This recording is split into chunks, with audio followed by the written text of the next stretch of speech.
প্রেম, বিচ্ছেদ, ধর্ষণ থেকে মৃত্যু, বলিউডের আলোচিত 10 বিতর্ক। তারকার প্রেম, বিচ্ছেদ থেকে একে অন্যের সঙ্গে ঝগড়া। হিন্দি সিনেমা দুনিয়ায় বিতর্কের যেন শেষ নেই। অনেকের মৃত্যু ঘিরেও তৈরি হয় রহস্য।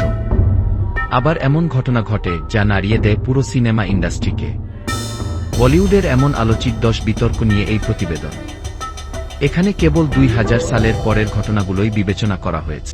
সালমান খান ঐশ্বরিয়া রায়ের বিচ্ছেদ।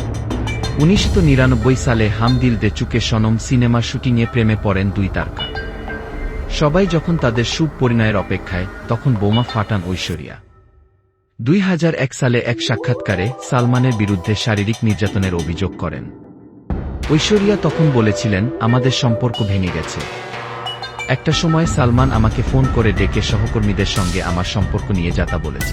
অভিষেক বচ্চন থেকে শাহরুখ খান, সবার সঙ্গেই আমার সুসম্পর্ক, কিন্তু সে এসব মানতে চায়নি। সালমানের সঙ্গে সম্পর্ক ভাঙার পর বিবেক ওবেরয়ের সঙ্গে প্রেম হয় ঐশ্বরিয়ার।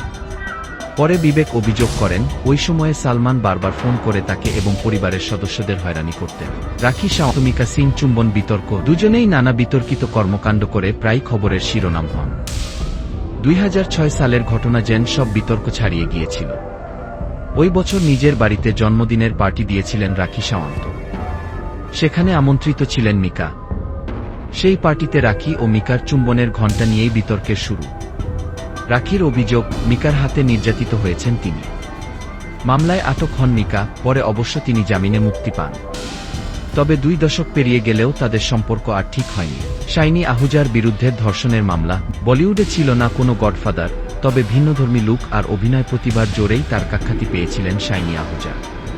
তবে হিন্দি ফিল্ম ইন্ডাস্ট্রিতে উল্কাগতিতে উত্থানের পর আচমকাই ধসে যায় Gangster, Life in a Metro, ভুলভুলাইয়ার মতো হিট ছবির নায়কের ক্যারিয়ার।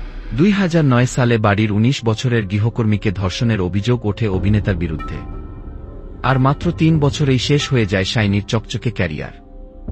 2011 সালে পরিচারিকাকে ধর্ষণের মামলায় দোষী সাব্যস্ত হন শাইনি আহুজা। 7 বছরের শাস্তি হয়েছিল তার। আপাতত জামিনে মুক্ত অভিনেতা, তাকে নিয়ে এবার বড় রায় দিলেন বম্বে হাইকোর্ট। পরে জামিন মিললেও বলিউড আর ফিরিয়ে নেয়নি শাইনিকে।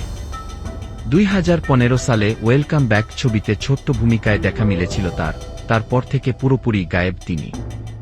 জানা যায়, রিচা চড্ডা অক্ষয় কুমার অভিনীত লিগ্যাল ড্রামা সেকশন 375-এর প্রেরণা শাইনি আহুজার জীবনের ঘটনা। এই ছবির কাহিনীকার মনীষ গুপ্ত ছিলেন শাইনির ঘনিষ্ঠ বন্ধু।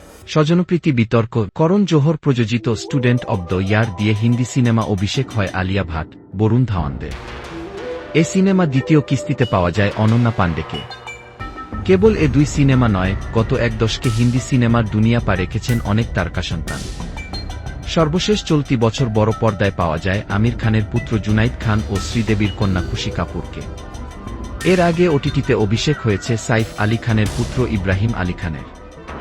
আলিয়া আর বরুণ বলিউডে সাফল্য পেলেও বাকিদের ক্ষেত্রে ব্যর্থতার পাল্লাই ভাগ। তাই কেবল তারকাদের সন্তান হওয়ার কারণেই কম যোগ্যতা নিয়ে সিনেমায় সুযোগ পেয়েছেন, এটা নিয়ে প্রবল বিতর্ক হয়েছে। একটা সময় ছিল, প্রায় প্রতিদিনই এটা নিয়ে কথা হতো।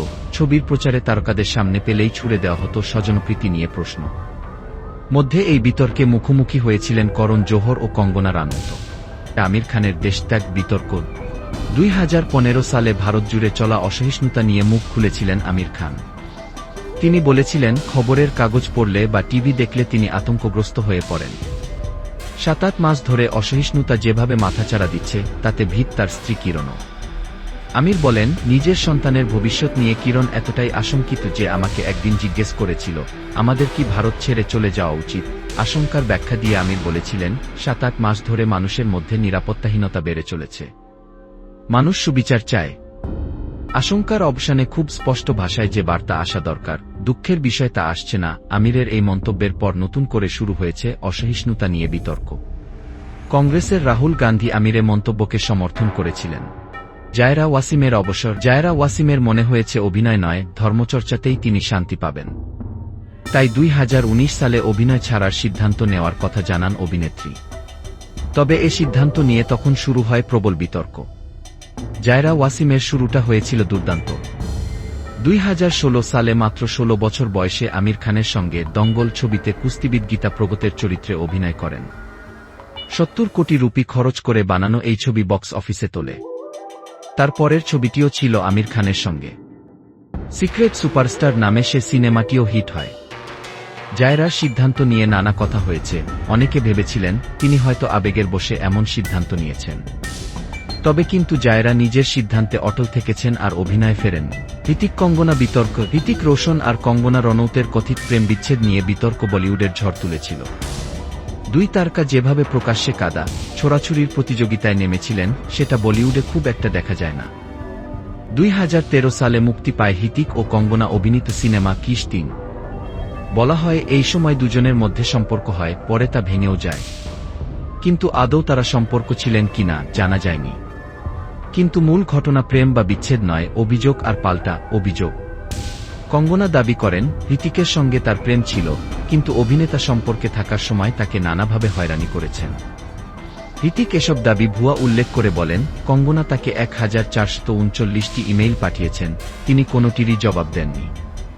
অন্যদিকে আপত্তিকর শব্দ ব্যবহারের অভিযোগে কঙ্গনাকে আইনি নোটিশও পাঠান হৃতিক। কঙ্গনাও টুইটারে পাল্টা অভিযোগ আনেন। এভাবে চলতে চলতে একসময় শেষ হয় এই বিতর্ক। তবে বিতর্ক শেষ হলেও তাদের সম্পর্ক আর স্বাভাবিক হয়নি। গত 10 বছরে হৃতিক ও কঙ্গনাকে একবারও একসঙ্গে দেখা যায়নি। ঘটনা 2018 সালের। হলিউডে শুরু হওয়া মিটু প্রচারণায় অনেক নায়িকাই যোগ দিয়েছেন। সেই সময় অভিনেতা নানা পাটেকরের বিরুদ্ধে যৌন হয়রানির অভিযোগ তুলে রীতিমতো শোরগোল ফেলেন দেন অভিনেত্রী তনুশ্রী দত্ত। নানা পাটেকর ছাড়াও তার অভিযোগে কোরিওগ্রাফার গণেশ আচার্য, পরিচালক বিবেক অগ্নিহোত্রীর নামও উঠে এসেছে। তনুশ্রী অভিযোগ করেন 2008 সালে হর্ন ওকে প্লিজ ছবির সেটে ঘটনাটা ঘটেছিল। এই ছবির সেটে নানা পাটেকর তনুশ্রীকে এতটাই শারীরিক ও মানসিকভাবে উৎপীড়ন করেন যে তিনি তার ক্যারিয়ার ছাড়তে বিন্দুমাত্র ভাবেননি। এমনকি দেশ ছেড়ে চলে যান সাবেক এই ভারত সুন্দরী। তবে এ ঘটনা সেটের মধ্যেই সীমাবদ্ধ ছিল না। তনুশ্রী তখন আওয়াজ উঠিয়েছিলেন, কিন্তু তখন তার পাশে কেউ দাঁড়াননি।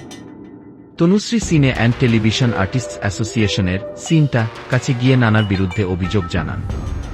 কিন্তু নানা পাটেকরের মতো অভিনেতার বিরুদ্ধে কেউ একটি কথা শুনতে রাজি ছিলেন না।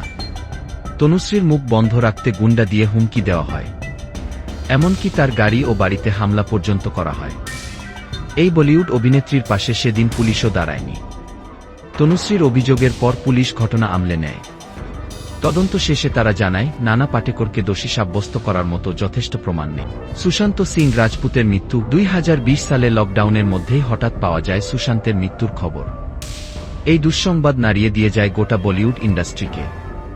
প্রিয় তারকার অকাল প্রয়াণে স্তম্ভিত ও শোকাতুর হন ভক্তরা। 14 জুনের ওই অভিশপ্ত দুপুরে বান্দ্রার কার্টার রোডের মাউন্ট ব্লাঙ্ক অ্যাপার্টমেন্টে পাওয়া যায় সুশান্তের মরদেহ। সেই ঘটনায় তোলপাড় পড়ে যায়। সামনে আসে স্বজনপ্রীতি বিতর্ক, সুশান্তের মতো প্রতিভাবান অভিনেতার কাজ না পাওয়ার অভিষেক। সুশান্তের মৃত্যু খুন নাকি আত্মহত্যা সেটা নিয়েই বিস্তর চর্চা হয়। তদন্তে নেমে পুলিশ গ্রেপ্তার করে সুশান্তের প্রেমিকা রিয়া চক্রবর্তী। সুশান্ত সিং রাজপুতের মৃত্যু। New line. 2020 সালে লকডাউনের মধ্যেই হঠাৎ পাওয়া যায় সুশান্তের মৃত্যুর খবর। এই দুঃসংবাদ নাড়িয়ে দিয়ে যায় গোটা বলিউড ইন্ডাস্ট্রিকে। প্রিয় তারকার অকাল প্রয়াণে স্তম্ভিত ও শোকাতুর হন ভক্তরা।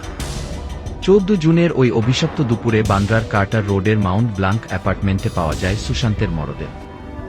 সেই ঘটনায় তোলপাড় পড়ে যায়। সামনে আসে স্বজনপ্রীতি বিতর্ক, সুশান্তের মতো প্রতিভাবান অভিনেতার কাজ না পাওয়ার অভিষেক।